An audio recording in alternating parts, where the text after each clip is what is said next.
The Freedom Convoy is a peaceful and loving demonstration based on the principles of unity and respect for all Canadians. We have come to Ottawa with two very simple demands. One, the government end all COVID mandates. And two, the federal government remove its digital COVID tracking app called ArriveCan as a requirement to re-enter Canada. We are not a group interested in identity politics or racial divisions. We are, in fact, open to all people who want to share their love and help with the revival of the Canadian identity. Our demands have not changed from day one. End the mandates and end the passports. And we will all go back home to our communities and our businesses and help Canada heal from the COVID years. There have been many demands attributed to us that are not our demands, primarily from the legacy media. We want nothing other than for our peaceful and loving demonstrations, as well as our community outreach, to help inspire our fellow Canadians to have a voice and to appreciate the freedoms which we are fortunate enough to have. We also would ask that our political class and the legacy media tone down their rhetoric.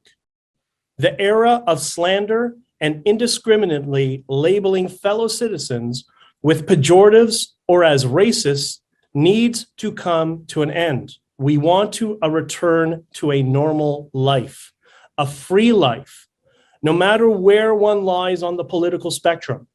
Now is the time, and the first courageous step would be for the federal government to remove these divisive policies of mandates and data tracking of our citizens and allow us all to heal together. Peace, love, and unity is the future of the Canadian identity. Let's inspire the world to follow us on this journey of enlightenment.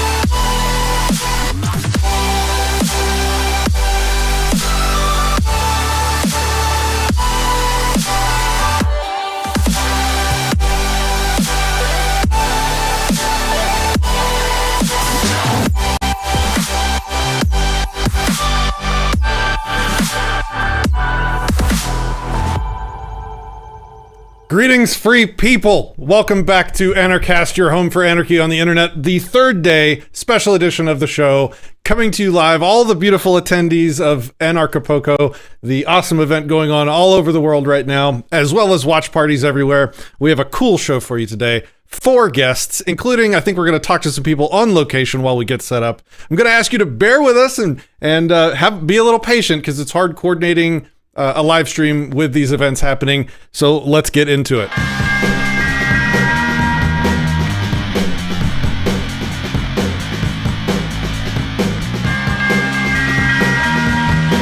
From Dallas, Texas, this is Anarchast.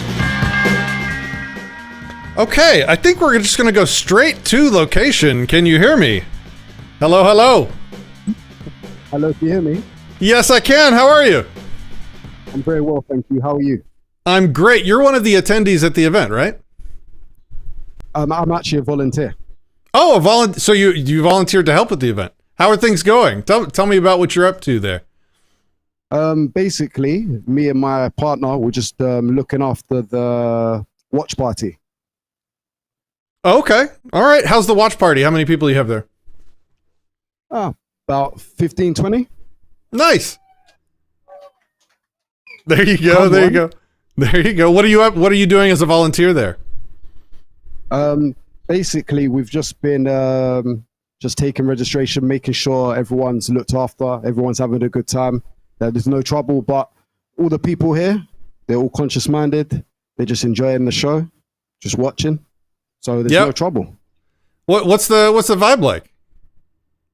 Vibe is nice and chilled. Everyone's having a drink, all relaxed, enjoying, taking in the knowledge, wisdom. What kind of camera are you on? Are you on a laptop or a phone, or what are you on? A professional camera. Oh, can somebody pan it around so we can kind of see the event there? Nice. What's up, everybody? Look at that.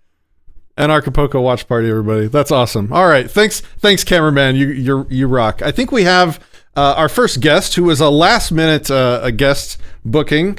I think we can bring her on now. Is that true? Is she there with you? Or not yet? Yes. Naomi is here. Naomi. Awesome. Could we swap out? Thanks for popping on and telling us about the event. All right.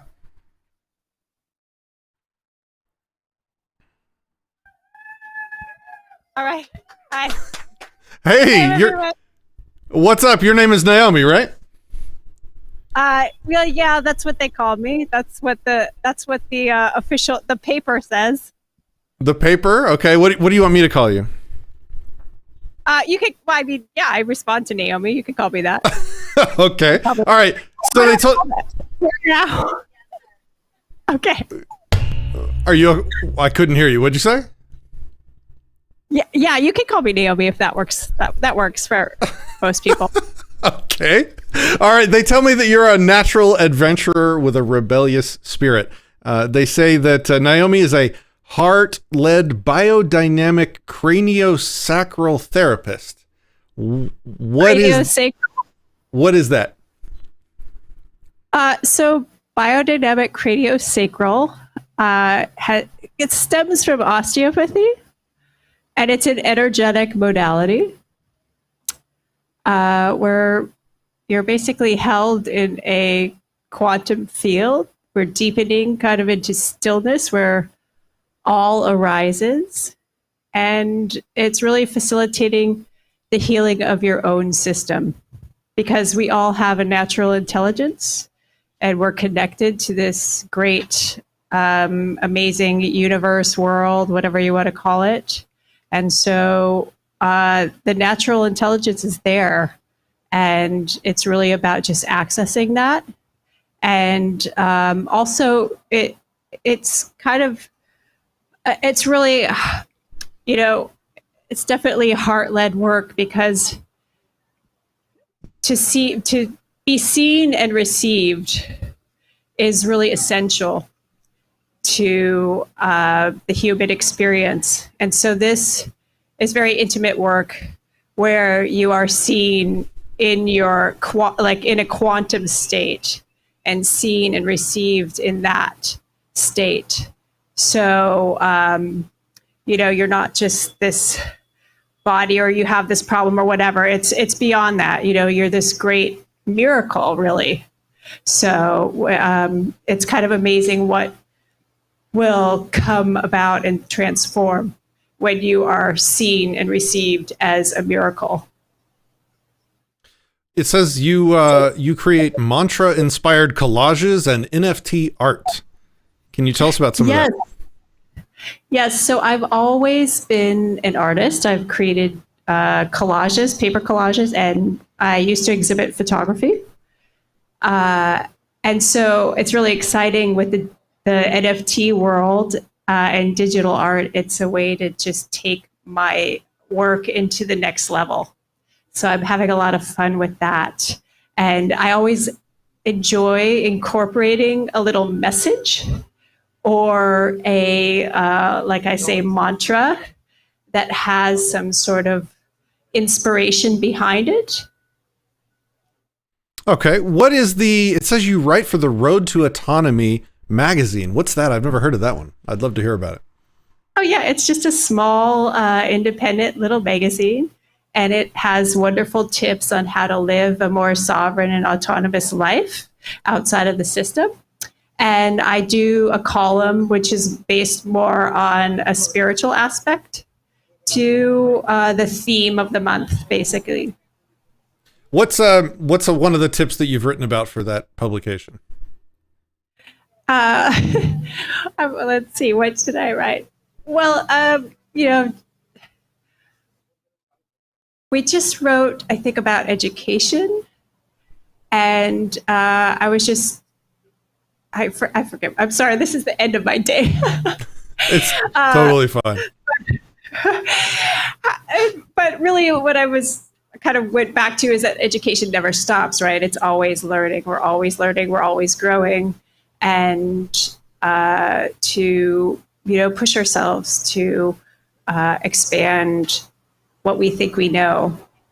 And it's like spiritual practice too. Right? It's like never ending. In order to grow, in order to we always have to be challenged and tested, and we see that in nature as well. So that's kind of an example of something I would write about. Okay, awesome. All right, well, thank you for stopping by and taking a few minutes to talk to us. I think we have Jaimie there as well. Do we have Jaimie there nearby? Okay. Yes? Okay. If she's not there yet, we do. She'll be there in just a minute. Okay, well that's fine. If you could give her the mic back and have her tell people where they can find her work while we're waiting. Oh yeah, great. Okay, thanks. So my website is boundlesswave.com, and my NFTs are available on OpenSea right now, OpenSea.io, and it's also Boundless Wave. The latest collection is called The Sea is Medicine. And I also do a passion project podcast called The Sea is Medicine as well. And that could be like found on like Anchor, Spotify, other places. So yeah, thank you so much. All right, thank you. Thank you. Okay. All right. Gratitude. Love you all. All right, thank you. All right, we're waiting on our next guest, Jaimie, who might have a nickname Jai, Jai. I'm not sure what we're looking at yet. Oh, hey everybody! Say hi to everybody looking on from all over the planet, watching the Anarchapulco live stream right now. All right, I'm told Jaimie will be 2 minutes, so I guess it's me. We'll talk. Anybody else? Anybody else there at the watch party? You want to come up and say hi and tell us about the event? Tell me your favorite thing that you've experienced there over the past couple of days. Come on up, grab a mic.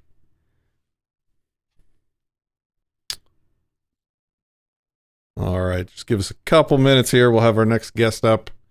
And then I think a little bit later today, we're also going to be talking with Earnie. I think Ernie's going to come on along with James Corbett. So we're going to have an interesting stream today. I can't wait.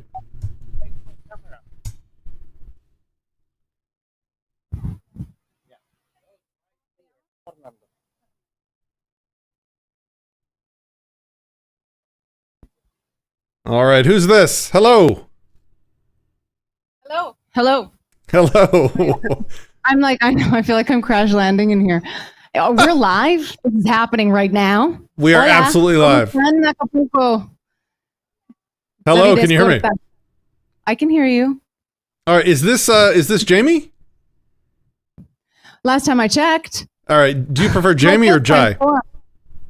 Well, Jaimie, Jai. I mean, there's all sorts of things happening with my name. My friends call me Jay. My yogis call me Jai. Some people call me Jay Ma. My dad calls me Jaimie. My mom calls me Jaimie. That I'm looking there. I'm doing it all wrong. But this is what anarchists do. We do it wrong. We do it well. There is no wrong. There is no wrong.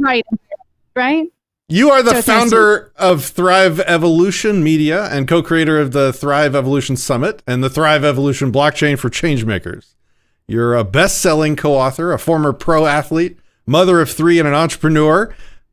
This is Thrive Evolution taps the disruptive technology of blockchain and decentralization to build tribes of changemakers using the 13 sectors of human endeavor to scale radical transformation. What does that mean?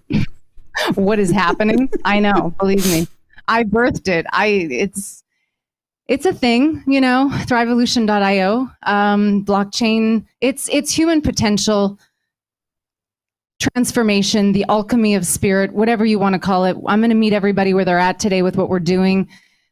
What we've basically got is blockchain technology which is disruptive by its nature, decentralized, and we're moving from centralization into decentralization. All of you here on here know this. But what happens when we do that and we scale and we leverage change at levels we've never been able to do it before with radical collaboration, which is we've never seen anything like it.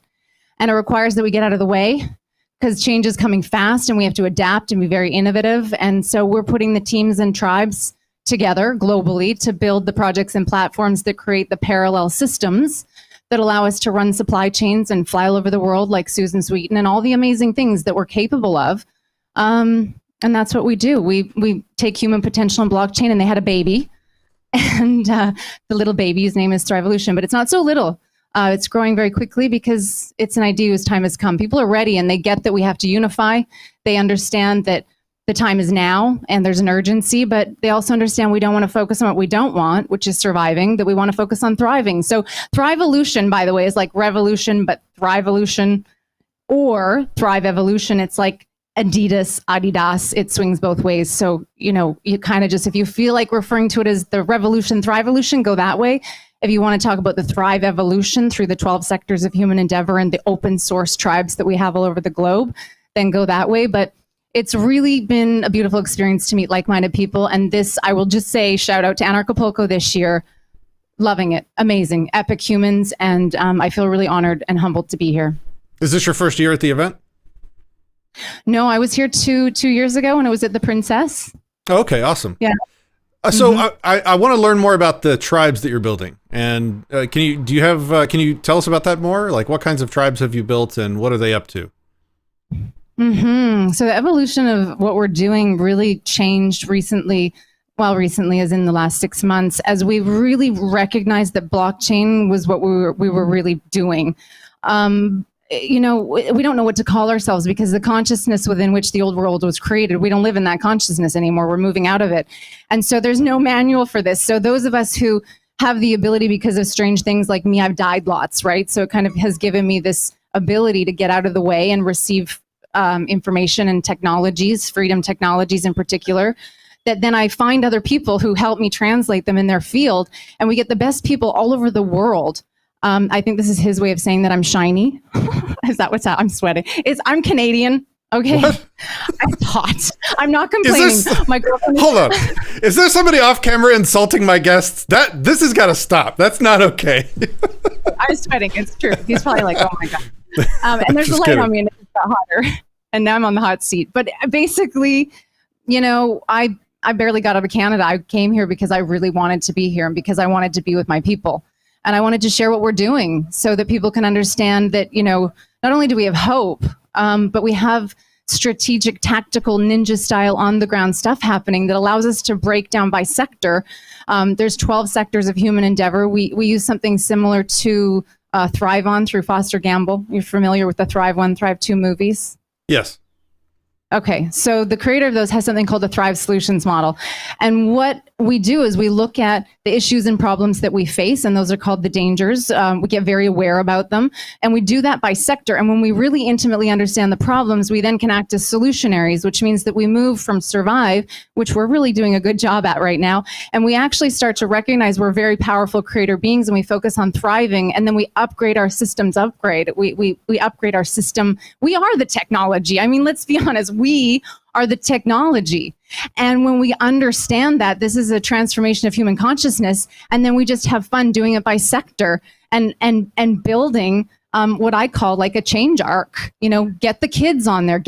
We're in a digital book burning. Get everything that's important to us on there because the rest of it's going down. Just saying. Can you talk through really quickly, like, what are these 12 sectors of human endeavor? The 12 sectors of human endeavor, the biggies, wealth. So we create tribes, wealth tribe. We can create through open source. We can create infinite tribes all over the world that can mobilize through a directory. There's lots of things we're doing. We have an academy, which is our education sector. Boss tribe would be our entrepreneurs, conscious entrepreneurs. Wealth tribe consists of wealth tribe and crypto tribe. Crypto tribe works with blockchain. And then, for example, let me put it into practical terms for you.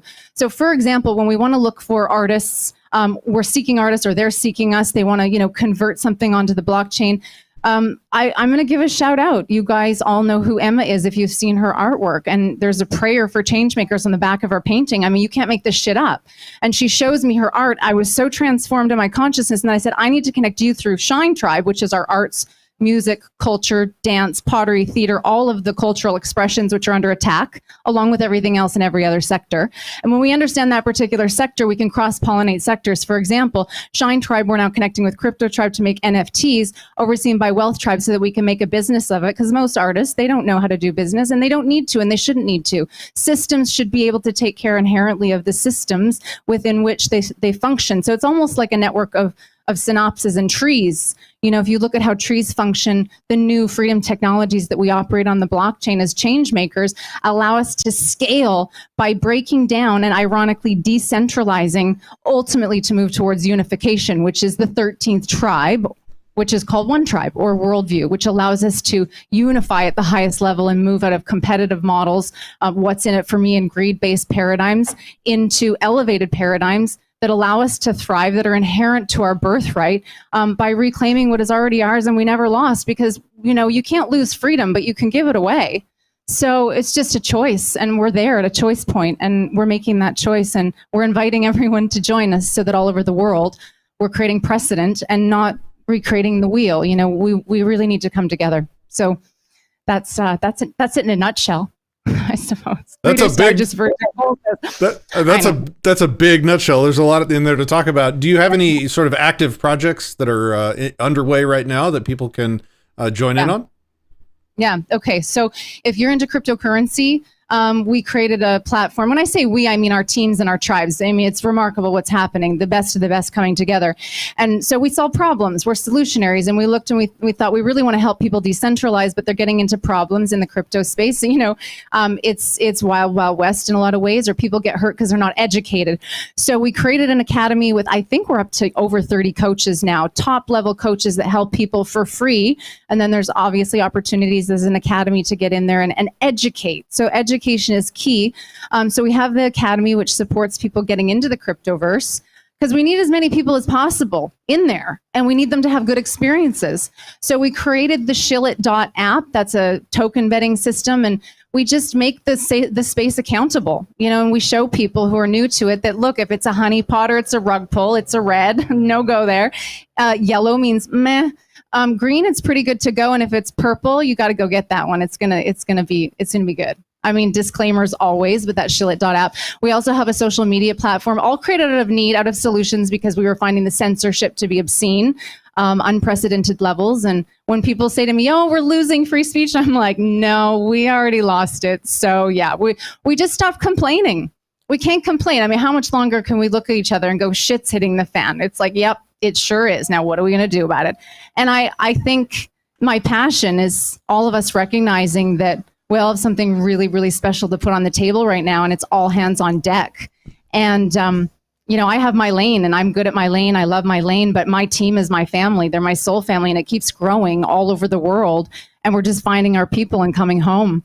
And I think Anarchapulco in particular has blown my mind. The caliber of people here are really special people. So it's nice to meet you. I don't actually know your name. This kind of happened a little bit last minute. I'm still sweating. I'm Patrick. But I shaved for you. Just saying. Thank you. I'm Patrick. had to get rid of the Canadian fur, like legit. But, you know, I was walking down with my kids after Hot Springs in Canada, and I was walking down the street. We walked for 5 blocks, and we got turned away at every restaurant. Now, I can't take the Jabba Jabba or the Miracle Jab, as I've heard, you know, Dean on his show the other day call it, which, whatever you call it, we call it the Jabba Jabba because it makes me laugh. It's not funny. I mean, I walked for 5 blocks to be turned away at every single restaurant. I get anaphylactic shock. I couldn't take it even if I wanted to. There's no life for us left in Canada, and it's getting intense. What do you think about? Looking for answers. So I opened the show with playing the 3-minute statement from one of the leaders of the truckers protests there in Canada. What do you think about all that? Nice. Well, we have media on the ground, so we know the real story. It's interesting to watch the media and the media's portrayal of it, but we can't be surprised anymore. With their game's up, we know how they work.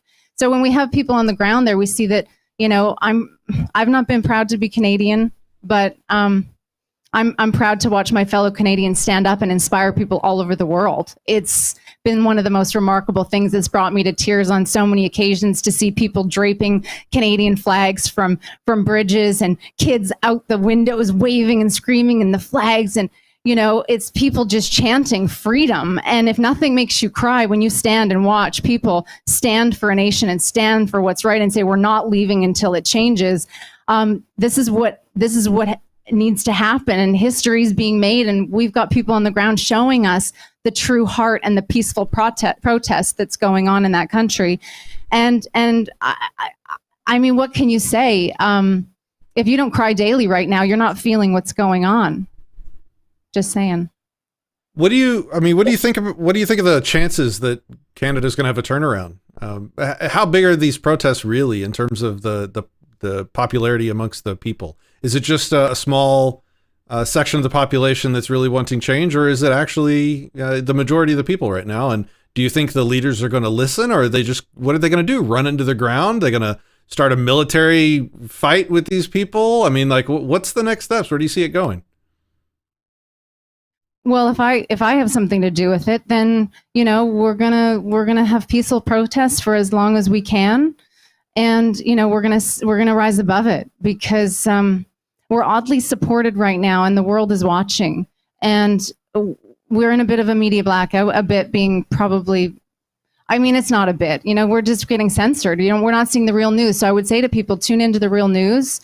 And there's more people than we think. There's a lot more people than we think. The tough part about Canada is that it's such a big country and the population is so low, so it's hard to gather numbers. But what we're seeing is the more and more people that just say, you know, this just isn't right, it's not okay, and they start to educate themselves because they're watching real media. They're watching media that's presenting the truth, or as, you know, close to it as it's going to come compared to the propaganda machine that we sit in front of and have for the last 40 years that's been feeding us and indoctrinating us. You know, we need to get the real stories out there. And so I encourage everyone to be citizen journalists. You know, get on the Thrivolution Hub, our social media platform, and start sharing. I think we have live streaming being put on the platform soon. And the nice thing about it is, you know, people don't necessarily want to just hear the truth all the time. I'm at a place where, and not that I'm not thinking what's happening with the truckers is amazing, it is, but we have to play the long game and we have to be very strategic. And that means we need to organize. And those who love war, they're very organized. Martin Luther King, you know, famously said, those who love peace need to learn to organize as well as those who love war. And those who love war have been at this a very long time. And so this is not a sprint. You know, this is a marathon that we're in, and we need to treat it as a marathon. I don't think I at all answered your question, but I think the truckers are the beginning of people really starting to understand that there's more people out there than we know. And the more of us that speak now with love, and coming from a place of, look, let's just keep the discussion open. This is not closed science. We're going to talk. We're going to keep talking. And so good on you, my friend, for bringing these conversations to the forefront. I'm really honored to be here and have been able to share a little bit of Thrivolution. And I invite everyone to go to the social media hub, go to thrivolution.io.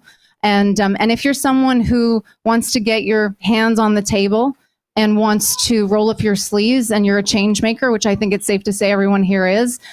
We put everyone, it's like, who's on first, who's on third? We just got to know where everyone's got to go, because everyone has a role right now. You're in Freedom Tribe if you want to know about sovereignty and law from that position of common law or natural law. You know, that's knowledge that is very powerful right now. And if you're out there protesting, you're in Freedom Tribe.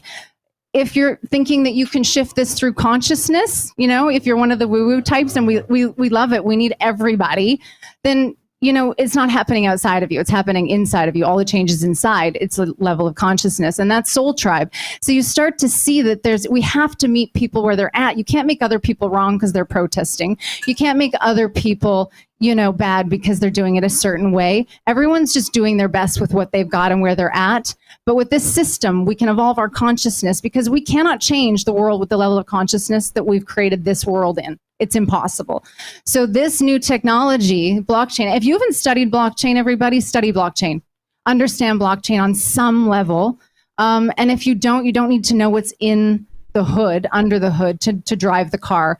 And we're going to be driving this car and moving the wealth into the hands of the change makers so that we can make sure that the people that have the wealth through cryptocurrency and NFTs and all these amazing projects happening, no more business as usual. Now it's like, what are we going to do with it? We want to get the wealth into the hands of the people that are going to build the tribes and the places all over the world that have clean water, incredible education, the most advanced technologies that sustain our planet, and doing it with people that understand that nobody's coming to save us. We're it. It's us. It's on us, and it's time. And we have to be very tactical and strategic. So do you want to ask a question? No, that's good. I I think that's a great place to end our little chat. Maybe we can pick up with you more later when we have more time. Jaimie, thank you for coming on last minute with very little planning. I appreciate it. You did great. I appreciate you too. It's really nice to meet you. Take care, and may the force be with you, brother. Keep up the good work. You're doing Thank you. Yeah, I pay homage to everybody who's doing what you're doing. So. Awesome. Yeah. Thank you. Well, I've never had the force wished on me before. So that's awesome. Thank you very much. I feel empowered right now. Thank you. Okay, guys. So we've had some kind of changing plans here. We have about 30 minutes until we had scheduled to go live with James Corbett and Earnie Hancock. Rather than me just kind of try and talk to you about whatever for 30 minutes, what we're going to do is we're going to go ahead and end this stream. And in about half an hour, when we have everybody lined up and ready to go, we're going to start a new stream, same channels on Odysee and YouTube. Well, actually, I think we're just going to go on Odysee alone because we're probably going to discuss some wrong think with some unpersons. And so we're going to need to have an adult conversation. So that live stream will only be on the Anarchapulco official stream, as well as over on Odysee on the Anarchast channel there. Guys, thanks for watching. We will see you hopefully in about 30 minutes. Talk to you then.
saw another day, only to scream into the night.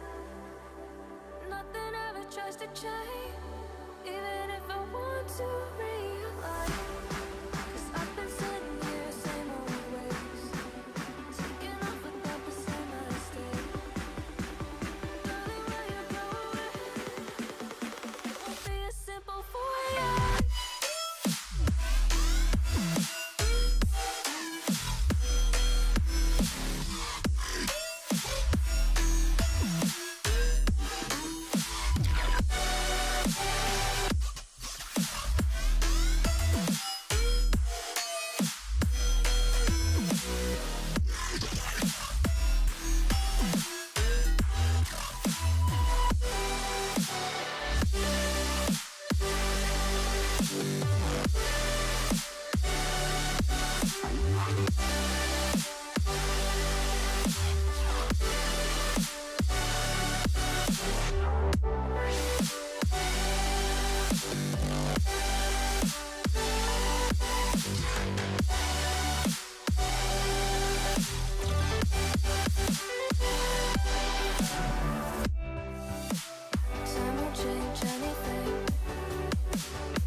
Free Knots.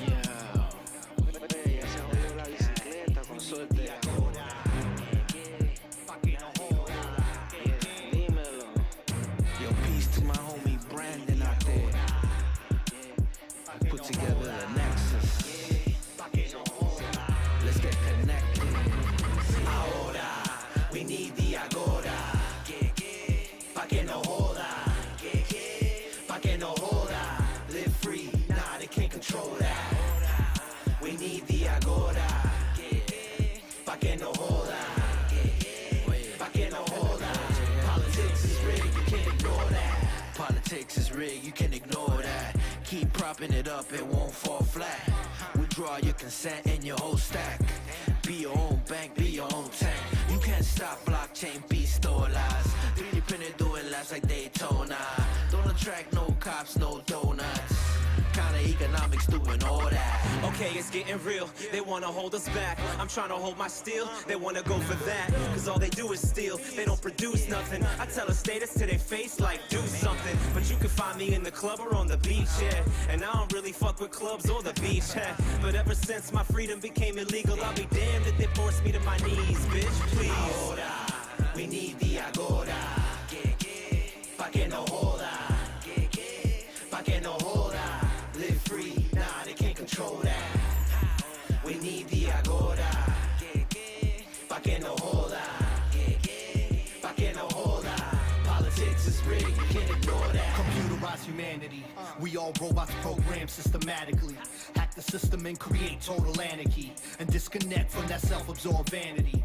Y'all ain't worried about the dozen elitists who deceive us. Y'all trust the leaders. Soylent Green is what they feed us. Why they move their plans further? Forget genocide and mass murder. We more concerned with Justin Bieber eating hamburgers. Silent weapons for quiet wars. Riots form, violence pause. Also they can silence yours. Defiance of tyrants, pious, hybrid wars. What we witnessing now is just the mildest form. One time for my people on the right track. No cap, we need you to all fight back. Óyeme, no tenemos mucho tiempo. Vamos a prosperar sin gobierno. Ahora, we need the agora. Pa' que no joda. Pa' que no joda. Live free, nah, they can't control that. We need the agora. Pa' que no joda. Pa' que no joda.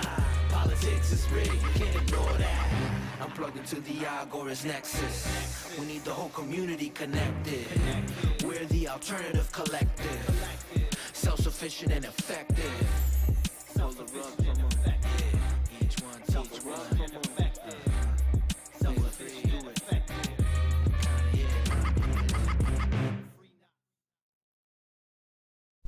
And we're back. Hey, I think we got Earnie there now. How you doing, Earnie? Are you there? I'm good. What's up, man? Lots going on. I'm just wanting to know where I got to look. Oh, here it is. Right here. Over Right here. Yep. All right. All right, man. It's been a while since we've chatted. Let's see if I can remember. Several years ago, I think I traveled to Arizona for a Larkin Rose event, and we hung out in your backyard for the evening. Oh, hell yeah. I remember now. Yeah, and it was a bunch of. Where do I know this guy from? Awesome. Thanks for reminding me. It was a bunch of anarchists from Dallas. We drove up to Arizona and we hung out with you for a while. I think you interviewed me on your show back then. That was when I was trying to do the not governor of Texas thing. It's been a while. How you been? I'm doing great. We're having a good time down here, and I'm really glad we had an opportunity to share. Were you able to hook up with James Corbett to get him on the Zoom? I do not see him on the call yet. So, okay, I mean, did you send him the link?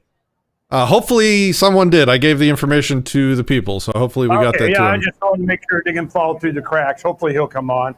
Yeah, he's always a minute or two late because he's a minute too late.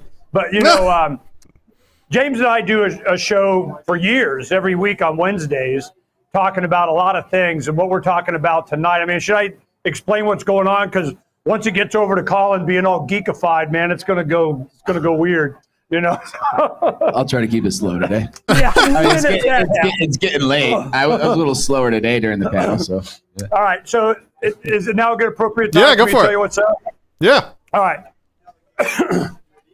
You probably more than a lot of people understand as a talk show host, when you have content providers putting stuff up, and we saw this happen after the Levolution 07, 08, and 09, Freedom's Phoenix, man, we were riding the wave, we were doing really well, and so on.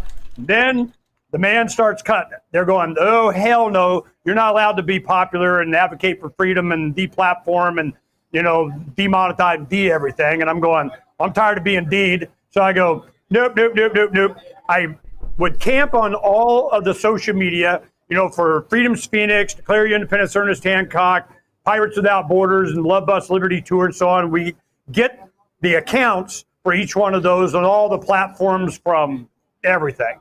So dozens of accounts, and we just sat there on them because I knew that once we go on and we're talking all this freedom, and you're done. So I go, all right, that's not what's going to happen. When we come back, which we just started turning everything on just a week ago in anticipation of Anarchapulco, and the point was, I wanted to come back, and I go, yeah.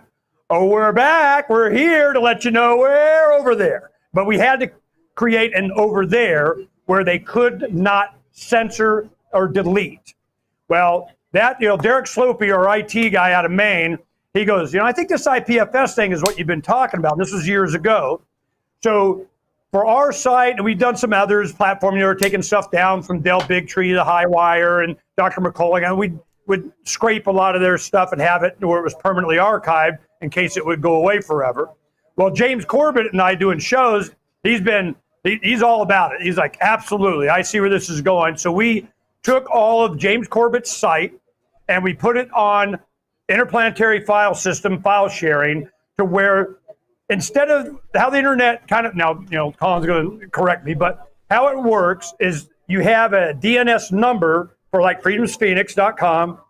You go there and you're looking for a file, and it's a physical location, a server farm, and we may have mirrors and backups and out of the country and all that, but it's a place. And that way they're like, we're going to be all free, and the MAGA people go to Parler and they put it on Amazon's web service. What the hell did you think was going to happen?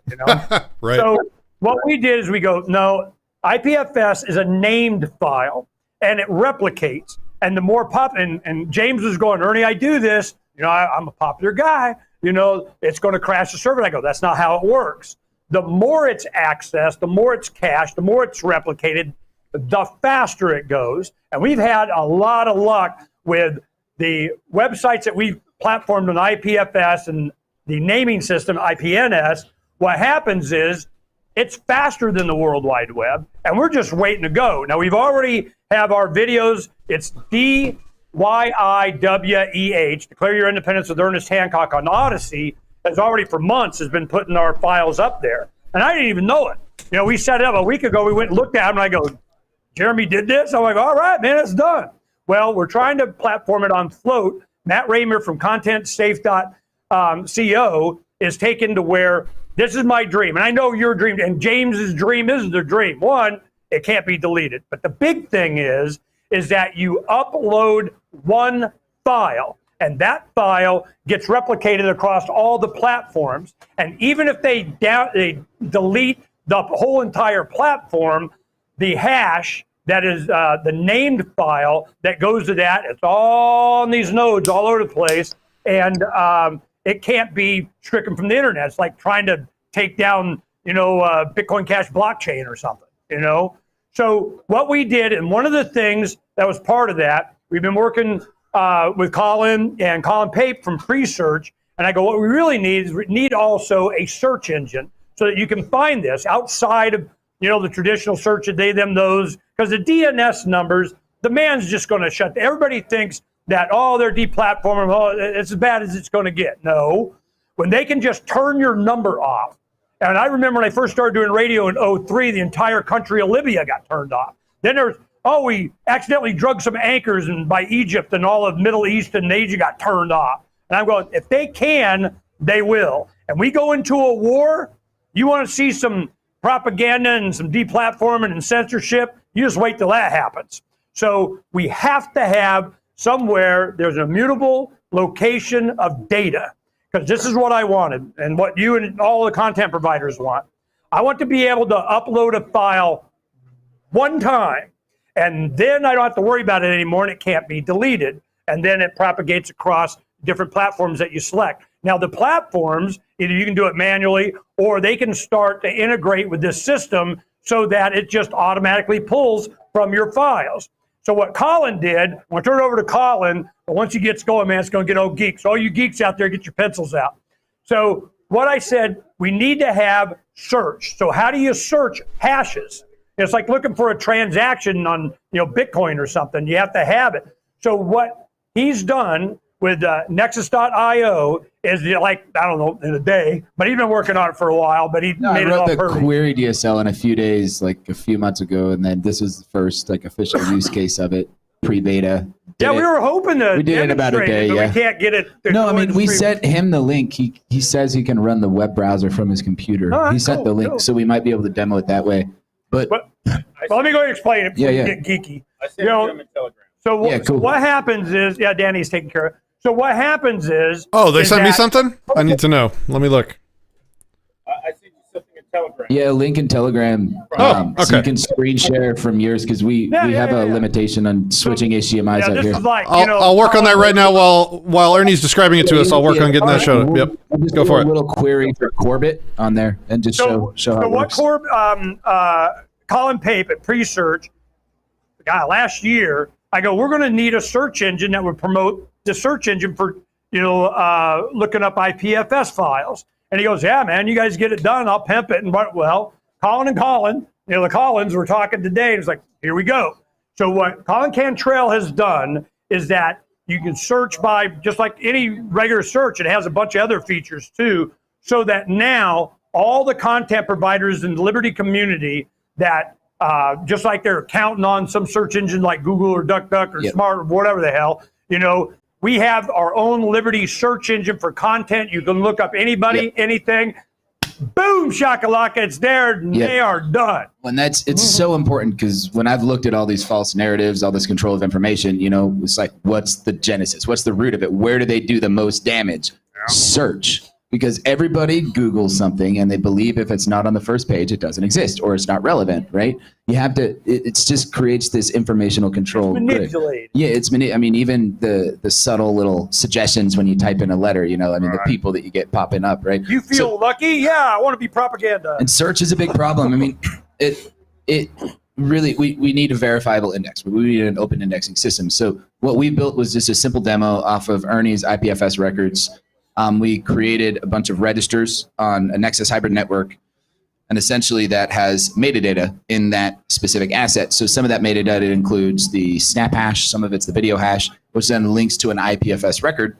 And the basic query DSL in the Nexus API allows us to do contextual search for any level of that specific asset. So we've created this immutable metadata on top of an immutable file. So think of it as like the file header. You have the header, but they're kind of somewhat decoupled. The file header is on the blockchain, but the file data is on IPFS. And this is just a step towards, we're developing our own file system as well with incentivization. This demo, you may see, it's most likely going to be slow loading the videos. IPFS, that was one of the difficulties in creating it. It's just slow to load because you have node incentive issues. Even though it loads more nodes on a specific file that has higher demand, not everybody runs nodes because there's no incentive for it, similar to Bitcoin. Okay, now this is something that we worked on.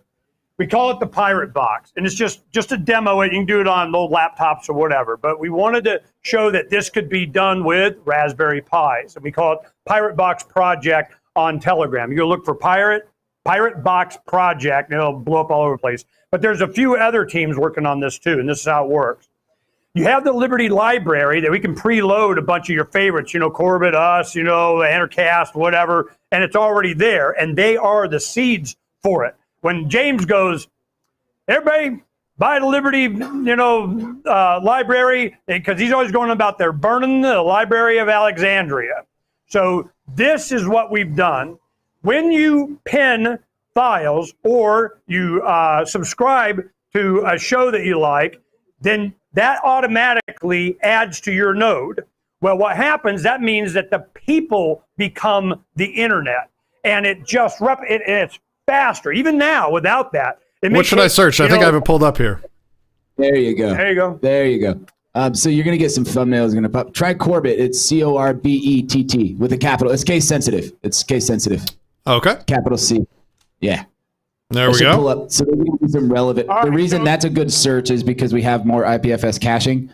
So this is just a simple demonstration of it, but what's happening on the back end, magic, is all of this is actually indexed through blockchain assets on a Nexus hybrid network.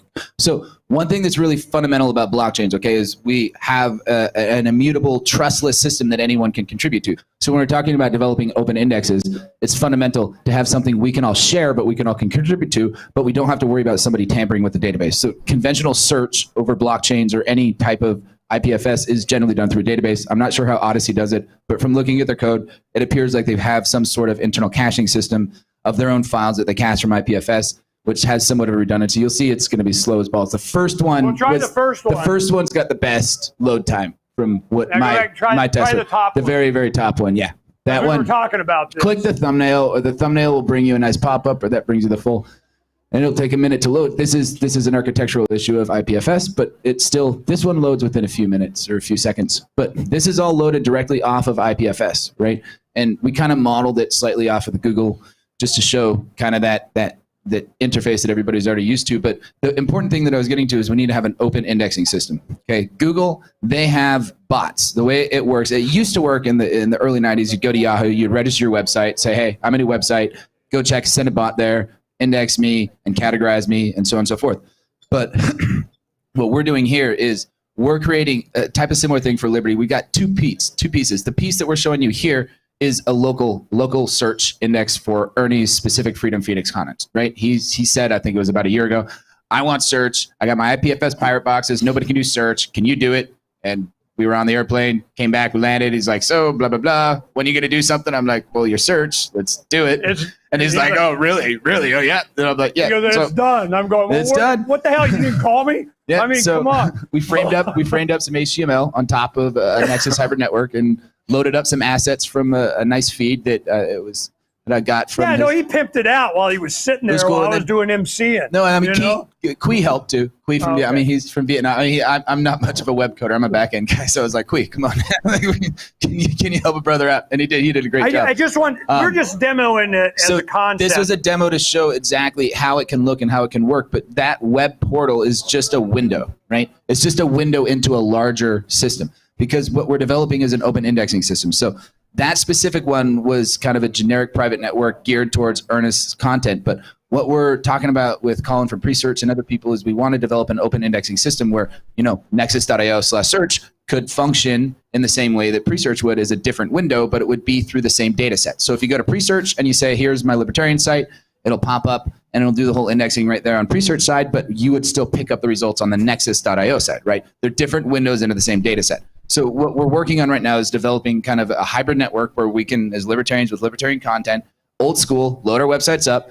And what it's going to do is it's going to essentially create an asset and have tags and searchable, keywords that you'll be able to have other people index your site by.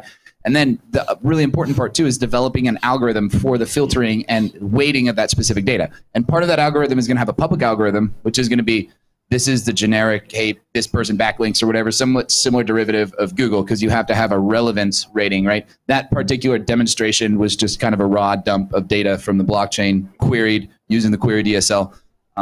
But it doesn't have a ranking system, but we're going to be developing that. And that's what the different windows will actually let me ask you a couple of questions. So sorry to interrupt. So why did you choose to build this on IPFS as opposed to like the library network, for example? That would be a question for Ernest. Okay. I didn't do the IPFS. I just built a search engine on top of his IPFS this was existing our records. Concern with, and I like Jaimie.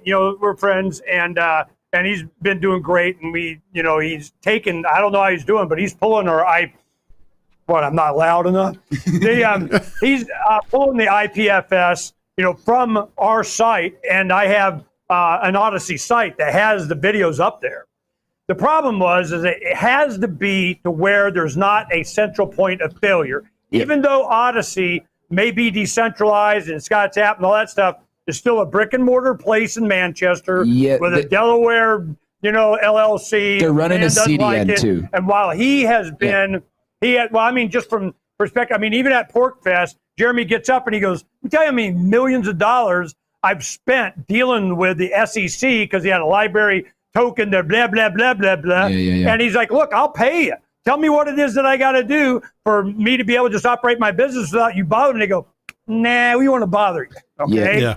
So government's not interested in that. Internet 3-point kiss my ass. Well, yeah, and this is it. This is what I say about open index, right? Library is cool. Or Odysee, you go to it. Yeah, I got a nice web interface. It looks pretty. It's shiny. Rock. You look in there, but I look in there and I'm looking. Okay, Ernie, let's find your IPFS links. They're not in there because they have their own routes inside. So it looks to me, I don't know their backend architecture. I haven't seen it, but I'm assuming that they're caching IPFS files and loading them onto their own central server, which is still semi-decentralized because you're not sourcing the files from a central source. You're sourcing them from a decentralized source. So if library goes down, fire up a new server cluster, repopulate the files, you'll be back online. But it's still semi, from my observations, but I could be wrong. What I'm speaking on purely is creating an open indexing system with an open data set that everybody can interpret differently through different windows. So Presearch could have their own ranking, weighting algorithms, but they're pulling on the same data set. What we're going to do on the Nexus side is develop a type of public and private algorithm. Sound like you have a public and a private key. Your public would be, this is the general weighting of the search results. If Ernie comes up here because other people have linked to Ernie and so on and so forth, and creating a trust and a relevance, right? That would be the public algorithm. But then from that data set that I get from the public algorithm, which is derived from my keywords, then I would have a private filter that would be based off of my personal preferences. Those personal preferences would never leave my physical device, right? Just like a private key, when you sign the transaction, nobody knows what your actual private key is, right? So it would be a similar concept where if I search for blockchain, let's say on nexus.io/search, I generally would be clicking more Nexus-related links. So Nexus-related content should become higher for me because it's more relevant for me as an individual. One of the reasons Isn't that this the way Google used to work? kind of. I mean, one of the fundamentals though of this though is you have Google bombing. When you have an algorithm, you can try to manipulate the algorithm to put your site in front of other people's eyes that may not be as relevant. When you have private filtration systems on each individual's computer that's generated just from their own choices, that's not broadcasted anywhere, it's kept locally on their computer, then you have the inability to control and manipulate information by controlling what people see. People will be able to find what they see by their own choices, and those choices will be insulated from anybody that's generating the services. So you wouldn't necessarily know, I can target this keyword to target more people, to get more people to bomb my keywords to get to the higher ranks, right? Which happens a lot with Google. So this is another move to make the information harder to control, even from I told you it was going vegetarian to get sources. geeky. Yeah, well, I mean, I don't want to put everybody to sleep watching, but yeah, I'm a pretty technical person. When I interviewed Jaimie, I challenged him on his architecture. I even asked him, hey, why didn't you guys center on IPFS when you're developing the library blockchain? They chose to go BitTorrent, which is another decentralized way of distributing content. The hashes for the BitTorrent content are all on a blockchain, just kind of like what it sounds like you guys are developing parallel systems, which I'm not complaining about. We need parallel decentralized content delivery. We need multiple, honestly, we need innovation, we need competition. This is great news to hear you guys doing this. And I remember Earnie contacting Float, and we were having talks about having Float actually pull these feeds from your indexed IPFS content to display. On it right now. They didn't have it quite ready. They're doing it like, today, so it's libraries data feeds were all plugged into a central domain name that was cdn.odyssey. Whatever, and then they had their own unique hash specific to that seemed like they had a gateway from their main domain and domain site. Is that correct? I haven't done they host well, I don't want to make this about a different network. I want to talk about, you can host your own files on library. They have a node where they cache stuff too, but you can also do it just like what you're talking about. So it's kind of like the same thing with different tech behind the scenes. And just to remind you, hold on. Just to remind you, Earnie, I'm the same Patrick that you were talking to. I work for Float. I'm the chief technology officer there. So we are working on integrating Float with IPFS with you. That's me and my team of developers. So I'm excited to work with you on that project. I just wanted, you probably never made the connection between the Patricks. It's the same Patrick. Okay, cool. Oh, hey, no problem. By working with Kingsley and Aaron is because I like them, because they're good people and they have good intention in their work. But it's just we're not waiting. I mean we're developing, and the thing is that if we're able to get to where the IPNS, the naming system that has the hash, that's where all of our IPFS are under, if we can have that be available for any platform to take it, for any platform to access it. And for Float, this has been my argument to you guys from the beginning. How is Float going to compete with Google and YouTube and so on? What are you going to do? Buy $3 billion in servers? You don't have to. The people are the internet. They are the storage. They are the ones that serve the files. But there's an incentive issue. There's an incentive issue. I mean, even with BitTorrent, you still get leechers. Private trackers for torrents were designed to kind of help prevent the leeching issue, but you still don't have node incentives whether you use BitTorrent or IPFS, and that's the fundamental problem with this whole thing. Right. We're solving one problem with the search. But don't do the problem. Tell them what the solution that you're working on to incentivize. This is a whole 2-hour conversation that I would love to have with you guys. We're not going to go too deep into that.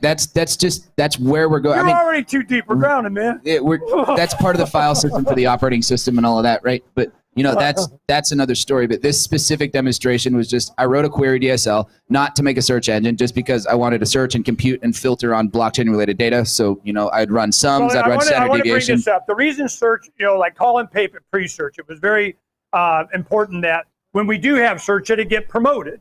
Well, Colin was like, yeah, man, he gave like $2,500 in Bitcoin Cash and $2,500 in pre-search tokens. And Colin's like, keep it, man, I don't care. But the point is that he was willing to use pre-search as a platform to make this available to everyone so they'd even know about it.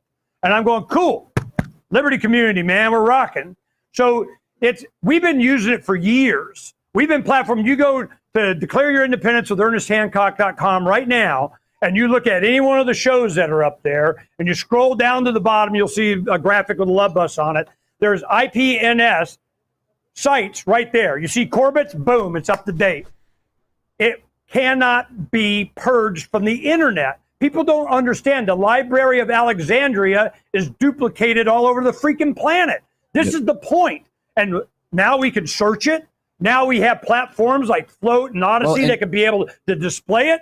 What the hell else we got to do? I mean, we make it prettier and easier. And the big thing is to not rely on one window, right? We're building an open indexing. Like Odyssee's a window to their own little, center. Then there's not really any other windows that I'm currently aware of.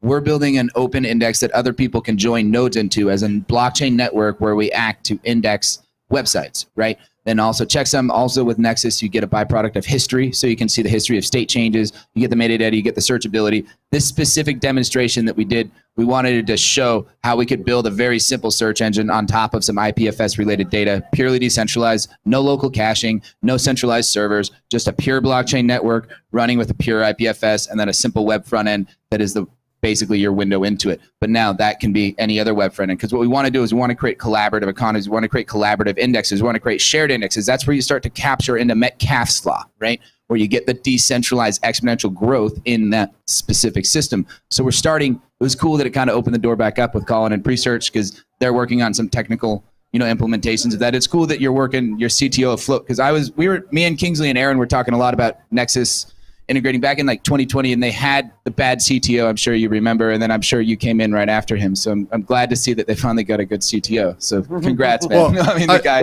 he was cool, but they had some technical issues, and that's kind of like where the conversation stopped because the CTO drama kind of fell apart, right?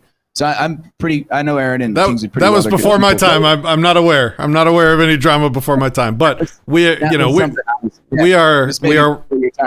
But I'm just saying it's good. I mean, they found a good tech guy, and props to that, man.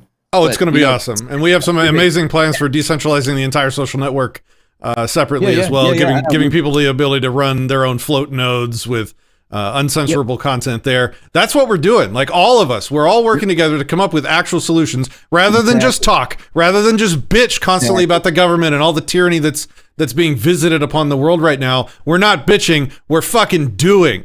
That's what it takes, and that's what I love the group of people that I've talked to with Anarchapulco lately. And I thank you guys for being some of those people too that aren't bitching. You're doing. Internet 3-point kiss my ass. Exactly.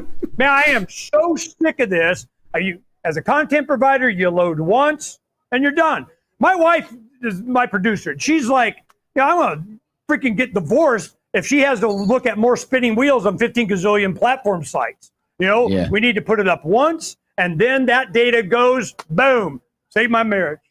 You should only really need to upload it once, and then you can just reference that specific and have that replicate across other nodes, and then that's where you need geospatial contracts and targeting. Patrick, thanks for doing this. Yeah. I knew Colin go all geek on it. Not too bad.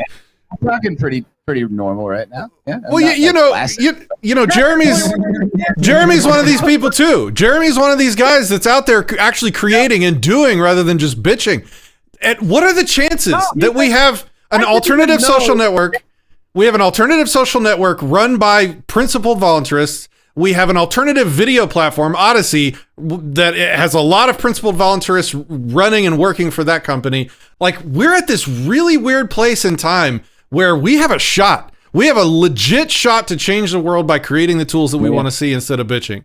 It's amazing. Well, it's more that with the Pirate Box network, not only do they are inexpensively, cheaply, and easily be able to help speed up the network, it's that they have the same capability. They can upload their own IPFS files, their family photos, their business, their private stuff.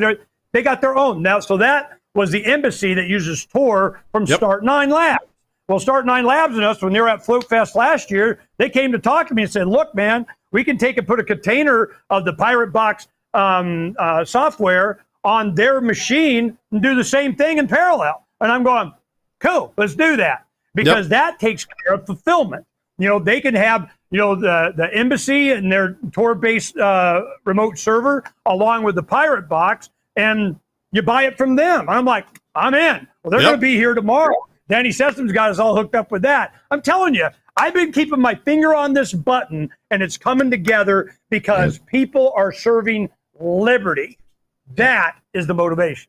Yep. You get yourself an embassy box, you throw a Monero wallet on there, you get your IPFS node running, your library node running, your float node running, and we are not censorable. That's the future of freedom. Internet 3 point. Yep. Kiss my ass. It's the first step. 3-point kiss my ass. Yeah, I mean, but that is true to an extent, but they still control the hardware, the physical layer, right? I mean, Cuba is a perfect example.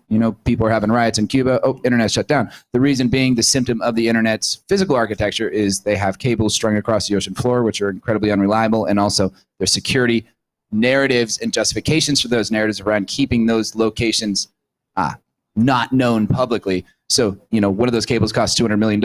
Cutting cables between Europe and US is not out of the question if shit really hits a fan, pardon my language. Yeah. So I'm saying on this road to decentralized internet, yes, file systems are cool, immutability, not having a server, no LAMP stacks, yes, but that's just one more step. We got to go lower and lower until we get to the physical link. Because when the physical link cuts, it's great. Number, it's going great. IPFS. You got all these nodes, but if you don't got internet. Odysee does that too, which is why you have the app. So, I mean, we understand. If they then those won't leave us alone, T3. They will. If they can't, they will. Skippy. Oh, yeah, they've already been cutting the physical layer in Cuba. It's only a matter of time for other places. They got the great firewall in China. I mean, ISPs, they block DNS requests. I mean, they drop packets whenever they want. They do, net neutrality throttling. We don't control the routers. We don't control the routes. We don't control the fiber. We don't control the intercontinental cables. So we don't really have an internet until we have that physical layer complete. So these stuff is a step in the right direction, but ultimately we do need to redo the physical layer to have a truly decentralized internet and say, now you can't shut us down. They still can't shut you down with IPFS and library and all of that, but it's just a lot harder to do so.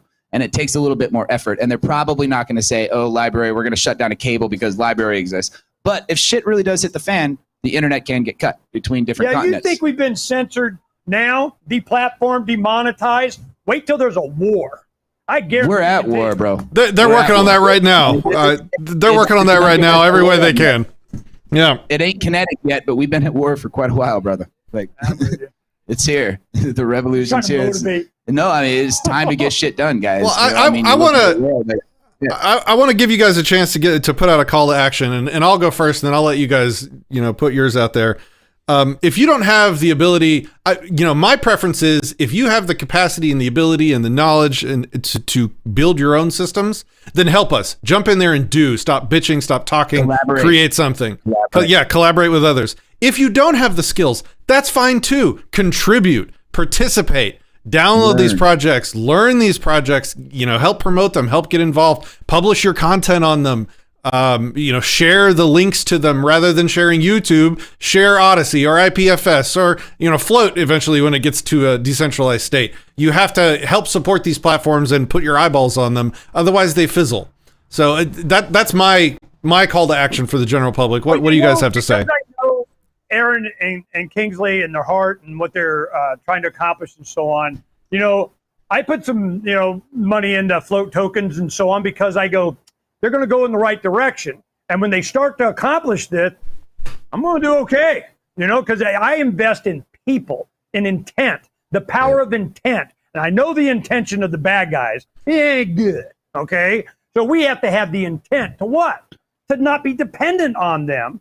And and I'm not a technologist guy. I mean, I don't know what the hell I don't know nothing about being birthing no code, but I know what I want. I want ones and zeros stored somewhere that cannot be deleted. I want those ones and zeros that are stored to be able to be shared with the planet. This is how it can be done. It was demonstrated to me. And then what are we waiting on? What? And all the excuses keep falling away. And this was another one.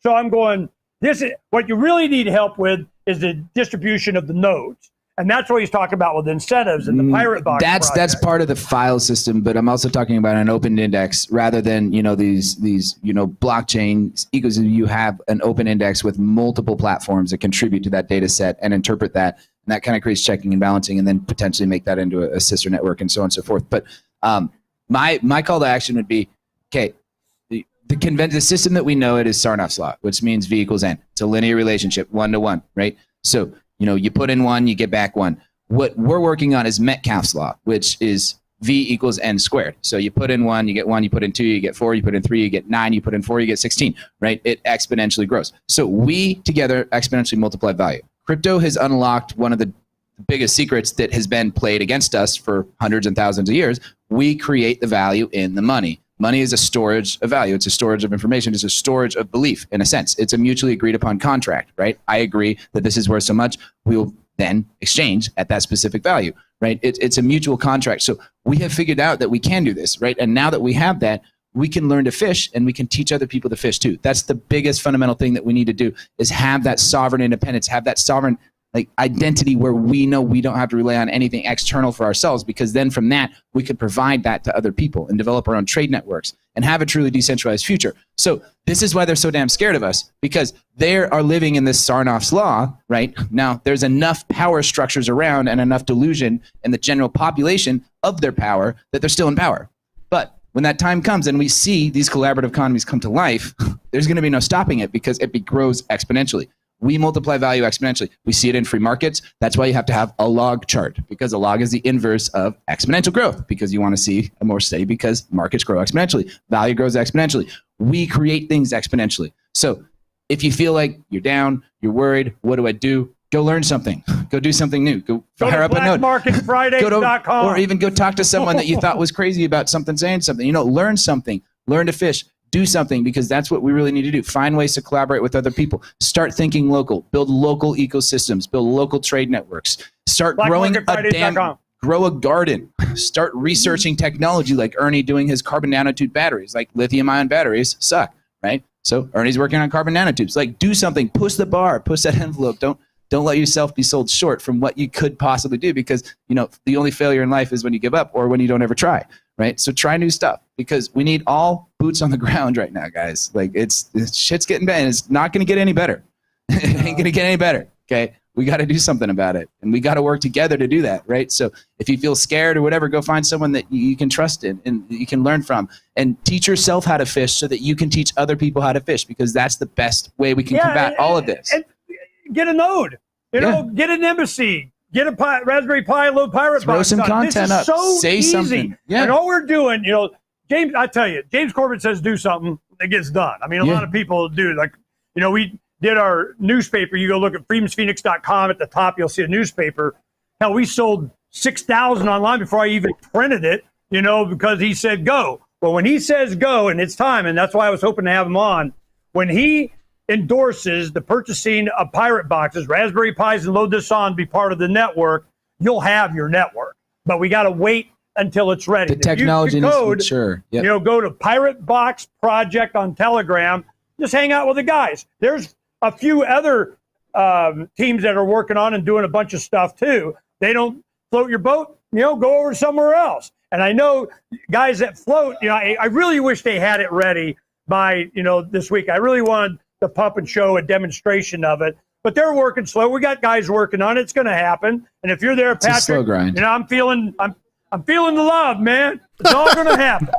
Yeah, we got a lot going on. We're about to drop an entirely new version of Float, so that's what we're focused on right now. And as soon as that's done, we're going to be freed up to do all sorts of things. We're going to provide things like end-to-end encrypted groups so that people can have their Facebook groups, but without the ability for even Float to see what people are talking about on there, much less have the ability to censor them and things like that. So there is a downside to this. You load this and you want to delete it, tough. That's one thing. It goes up. It's there. So there FYI. you go.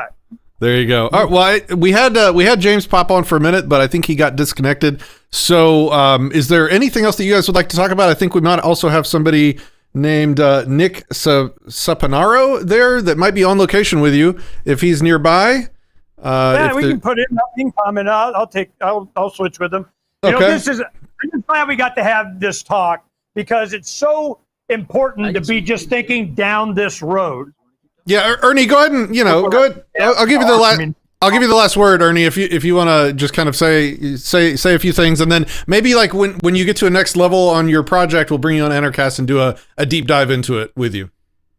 Yeah, well, Colin's going to go because I'd have to get on. It'd be a pain in the butt. Yeah, just you're all wired up, bro. But the I can talk forever. Come on. Ernie talks a lot. But, the main thing I wanted to express is there was a simple goal. I want to load one time a file, and I don't have to keep doing it, watching spinning wheels, times out, doesn't happen. Then you got to get the rendered whatever hash and put it on this one, that one, that. And they're all different. I'm done with that. And I remember when it was BBSs and bulletin boards back in the 90s, and we thought that the internet, this is where it was going, that we were the internet. Yeah. Well, I'm running a BBS right now, by the way. We have a Disenthrall BBS that we have a few people that dial in. It's great. It's just somebody. Sorry, go ahead. We thought that's where it was going. Well, when it went Worldwide Web and Central Command of InQtel of funding Facebook, Google, what the hell did you think was going to happen? Yeah. I'm just going, nope. I remember when. And a lot of times back in 96, when we first conceptualizing doing freedomsphoenix.com, we were like, when video hits the internet, oh, you dumb kid, that'll never happen. Bandwidth, hardware, blah, blah, blah, blah. I go, yeah, whatever. When it does, 05 YouTube came, boom, we started freedomsphoenix.com. I have the same confidence of what's coming. It's going to be total decentralization of ones and zeros, and they can suck it. Live above the grid, bro. Awesome. All right, well, if we could swap out with Nick over there. And we will have a chat. I think he wants to speak about some decentralized systems. Hey, Nick, how are you? Hello. I'm good, man. How are you? Good to see you. All I have in my show notes is that you're going to speak on decentralized systems. So what does that mean to you? Oh, it can mean a lot of things. I mean, we can talk about whatever you want, to be honest. Well, what are you up to? I'm the CEO of Divi Labs. So we are the primary software developer for a project called Divi, which is a blockchain ecosystem. That I'm going to let you guys talk. We'll have you on the show. All right. We'll pimp it out. Danny, go ahead. Thanks, Patrick. This is awesome. I feel vented.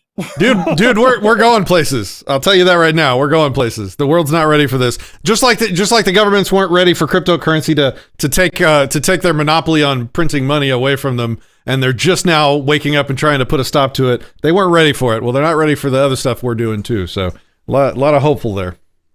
They tried to deny it for a long time. They thought it would just go away.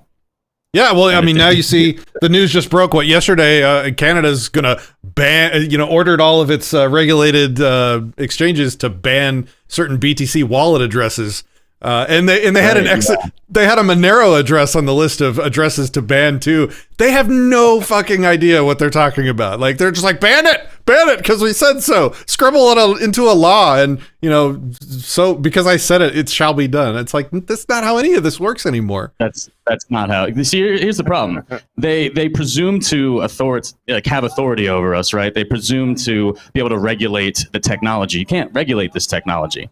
You can regulate, I guess, the exchanges or some of the interfaces with which we use the technology. But if I run a node like we were just talking about on the Raspberry Pi, and I connect to another node that's on another decentralized system, there's no regulating that. Like you can't just blanket ban things. And I've always found it interesting that like the advertising mechanisms that are used to promote decentralized exchanges like Twitter and Google and stuff, they only allow regulated exchanges. Like you can't even be a decentralized self-custodial wallet and market on these centralized platforms.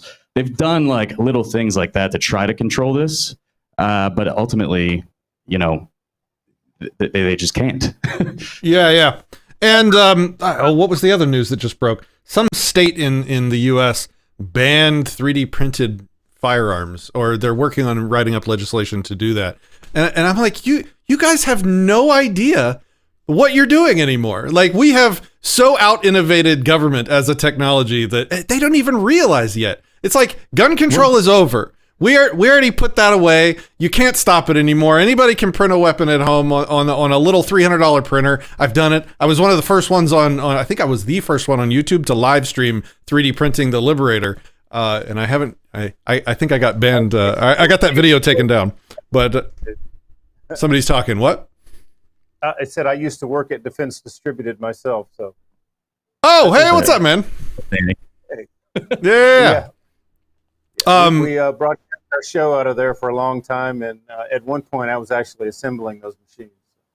That's awesome. Hold on. Can I show this? Hold on. I'm going to show you this. I think I have this is going to get a little weird for a second. We're going to break the fabric of reality for y'all. Oh no! I don't know if my camera will even show this, will it? Hold on. I like your shoes. Hold on. It's really heavy.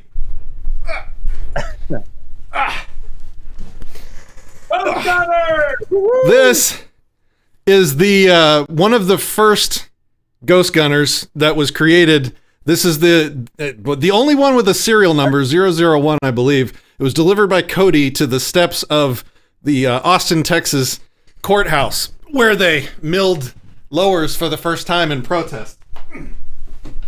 And I keep that in my office, and I see that every day when I walk in my office. I'm going to have to fix reality here in a second, but yeah, I treasure that. Say it again? If you have one that does not work, it's probably the one I assembled. Well, maybe we should talk after this then. But no, that's the point. Like, we've out-innovated government as a technology. And I want to hear what Nick here is working on in that regard while I fix reality. Yeah, I mean, you're absolutely right. I think they're just relying on basically people being too scared to have their own sort of mindset and freedom. So, one of the things that I've dedicated the past 5 years of my life to is building decentralized solutions that don't sacrifice usability and accessibility, right? So ensuring that people continue to own their funds and can earn money and use money, whichever money that they choose to use, cryptocurrency, of course, and have the ability to do that wherever they are in the world without this bullshit of governments trying to come in and say, oh, we're going to subpoena you or for all your user information, or you can't service this group of users or whatever. It's absurd that would even be an outcome to this technology specifically. And I think that the centralized exchanges were helpful in the beginning to help get people onboarded into the ecosystem, but they're becoming less and less necessary, right? As decentralized exchanges have become a lot more usable, as mixing protocols have become a lot more robust. You're starting to see sort of a departure, especially for the OGs in the space, people that have been around for a long time. They're not using like Coinbase, right? They're not using the centralized exchanges at all anymore. We've created interoperability software that allows us to bridge across various ecosystems. And of course, there's problems with these things sometimes. It's a nascent technology, and we're in a very, very early adopter phase of that technology. But that doesn't mean we should just give up and sacrifice everything that we've worked so hard to build. And I'm saying we as a collective community of cryptocurrency entrepreneurs and users and stuff. We did that already, right? With social media, what did we do? We sacrificed all of our privacy for convenience of connection. And then we got turned into a product that we benefit zero from, essentially, other than that initial connection to people. And if we turn around as developers and as entrepreneurs in this space and we decide, hey, it's good enough to just become the oppressor, right? The oppressed becoming the oppressor. That to me is a failure of the tenets that we've built this ecosystem upon. We shouldn't just build new banks. We shouldn't just build things that give us or small individuals the power. It should be democratized and decentralized. I think a lot of people are starting to wake up to that too. And so tell me more about the Divi project specifically. What does it do? So our primary product is a wallet. We do have a blockchain that we deployed in 2018 alongside a patent pending solution called Mochi, which allows you to earn cryptocurrency at the click of a button with masternodes. And recently we launched allows you to stake fully decentralized from a mobile phone. It's not delegated proof of stake. It's not a pool. It's truly a decentralized staking solution. You keep your keys and your coins. And as we move forward, now that our sort of primary IP is out, This quarter, you're going to end up seeing 270 new coins, including Zcash, which I did confirm earlier, and Monero and some others that you'll be able to swap between peer-to-peer, as well as having a fiat on-ramp. It's basically like a hybrid ecosystem of finance that's aiming to consolidate and defragment all of the pieces of finance and cryptocurrency finance that exist. Crypto within your wallet? Yeah, exactly. Oh, awesome. Exactly. I missed what he said. What did he say? Like a local crypto within your wallet, like local Bitcoins. Yeah. Oh, yeah. I see. So, and ensuring that, I mean, you don't have to go out and find another person to trade with, but it is a peer-to-peer swap. It doesn't, you don't have to deposit your money into an exchange. Yeah, the fiat on ramps are the problem as far as I can tell with crypto right now. Obviously Coinbase is the easiest, but it's also, the most creepiest. And yeah, they're like an IRS reporting tool, basically. Exactly. And they're so happy about it too. They emailed me, "Hey, your tax report's ready." I'm like, "Oh, thanks, Coinbase. I'm glad I didn't use you." Yeah, I was so proud to get you have spent $0 on Coinbase this year. Yeah. So what are the alternatives right now? The other on ramps are BISC, for example. I don't know how many. Have you used BISC? Have you actually completed a BISC transaction? I'm familiar with it, but I haven't used it. Crypto.com is a big one. I mean, I lost my BISC account in a boating accident, but I'll just say that while I had it, it wasn't exactly easy. Like, it's certainly not something my mother could use.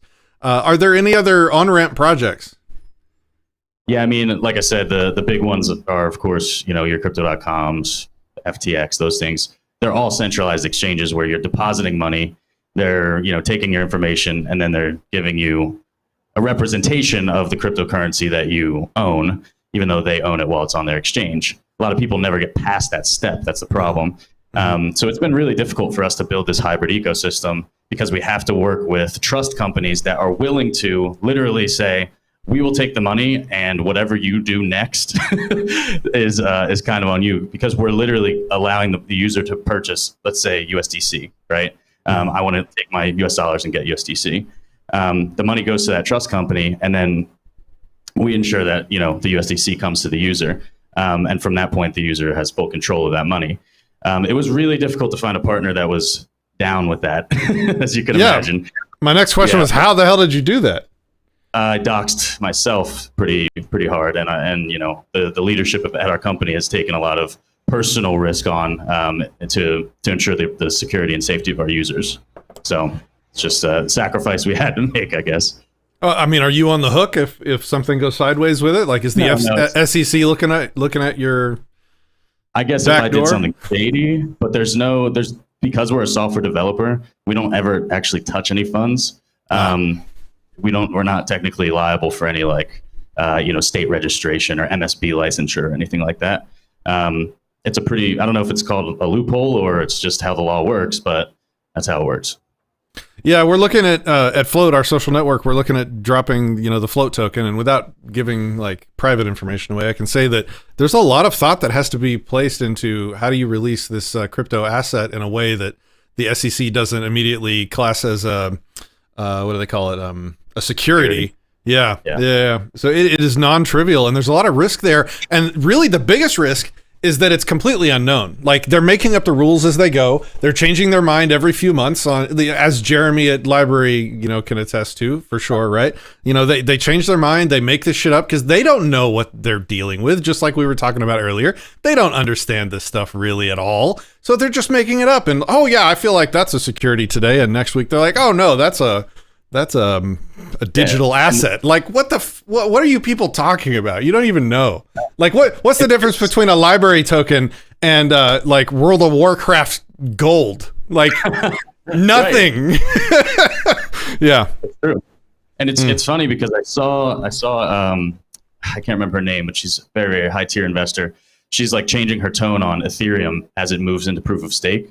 She's like, with proof of work, Ethereum is not a security, but once it becomes proof of stake, it will act more like a security, because she's basically claiming that because you're not performing any actual work with your computational power, that your stake in the ecosystem makes you essentially a shareholder, and you becomes a security, something that you are hoping goes up in value. And so, but it's like these distinctions are, like you say, moving targets. And I think the best thing that you can do is kind of like just take the most pragmatic approach you can, right? We talked to our compliance person and she's like, so what's your risk tolerance? Like how much can you handle right now? You know, because there is no right answer. You're going to take some heat regardless of what you do. It seems like right now, I don't know how you guys are thinking about setting it up, but the DAO infrastructure seems to be the most viable course of action if you're not going to do like a registered, you know, security or whatever. Shape-shifted. Yeah, yeah, and a lot of DAOs are developing now because you don't even need to technically register them as LLCs or S corps or anything like that, because there's no leadership, there's no technical shareholders or anything. That's one of the ones I was trying to get here was someone from Shapeshift to come and talk about DAOs. We've got a pretty good lineup of speakers for Anarchapulco on the crypto side, and that would have been a great one. We were talking about the Ghost Gunner earlier and how that's protecting the Second Amendment with the First Amendment. And one of our speakers, Ladar Levison, is going to be talking about using encryption as a Second Amendment right. So that'll be a great talk. So anybody that's around on Friday, make sure you don't miss that, or especially if you're online, tune in and watch. That's cool. Yeah, I think DAOs are, again, it's like all of these things are like in their first iteration, and they all have the right idea. Like even NFTs have the right idea, even though they're kind of absurd right now. But like the prospect of what they can do in the future is huge. Same with DAOs. Like it for an anarchist is the most viable solution for governance. But at some point, you know, every governance structure becomes to an extent centralized. So how do you avoid that? It can be a problem. I've seen that with Dash. I mean, in my opinion, where Dash is right now is that Dash Core Group owns too many masternodes and they just can vote themselves in at will. That's the way it appears to me. Maybe I'm wrong, but I think a lot of the Dash community feels the same way. And it started out as this great thing, you know, the DAO, all right.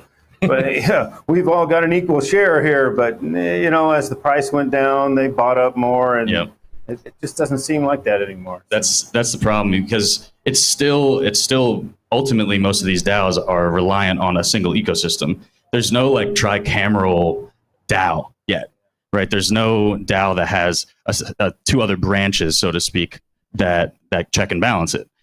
And maybe, I mean, I've been thinking about this a lot lately, like it should be, in my mind, two projects, right? So let's say it's Dash and Divi, and then there's like a central stable coin or something in between that they have a mutually agreed upon benefit from. But of course, they're mutually exclusive in their own building and phasing of technology. But because of this third check or third balance, you know, they're incentivized to work together to do the right thing or whatever. I don't know. That's a conundrum. I don't know how they solve it. Yeah, I mean, there's been no real effective like implementation of a DAO. Right now, most people are using it essentially as a loophole, but I think that there is potential there to become something real. Maybe the problem that they have there is that they look to find a governing body in Dash Core Group, and that's not what they should have been looking for. I just saw yesterday or this morning, I think I was reading an article about this small DAO. They only had maybe $600,000 in their treasury, but somebody was able to buy up enough of the treasury to make a proposal that they alone voted themselves into, and basically took control of the minting functions and basically everything in the. So, yeah, exactly. So that could be problematic, right? I think we need to actually facilitate and set up like a crypto week on Anarchast where we just really do a bunch of deep dives with a bunch of really cool guests on everything crypto. I don't think I've never done that, and I would love to get into it. So we have a couple minutes left. I'll give you the last word, and then I think we need to wrap up for the evening. You guys have some other stuff happening there tonight, so go ahead. I'll give you the last word, Nick.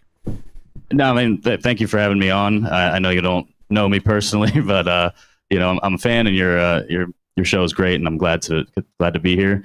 You know, check out Divi, and if you ever have any questions, just reach out. Big shout out actually to this guy too. He's been at Anarchapulco multiple times and done some great work with the orphanage, and this is one of the reasons I really dig this guy a lot. You know, they taught them how to taught the kids how to edit YouTube videos, how to build robots, how to work on computers, all kinds of stuff. They've been here year after year doing great stuff. So a lot of respect in that. That's a hell of an endorsement. Yeah, thanks for letting us know about that. The orphanage work there is really cool. Divi is what's the URL? It's diviproject.org. Diviproject.org. All right, thanks guys. It was great talking to you, and I hope let's do it again soon, for real. Everybody out there in wonderful internet land, thank you for being patient with us today. We had a little bit of a rough start there for a while. I apologize. We were not able to get James reconnected. Maybe we'll get him on tomorrow if possible. We'll see how that goes. Everybody, thank you so much. You guys are awesome. Peace, love, and anarchy.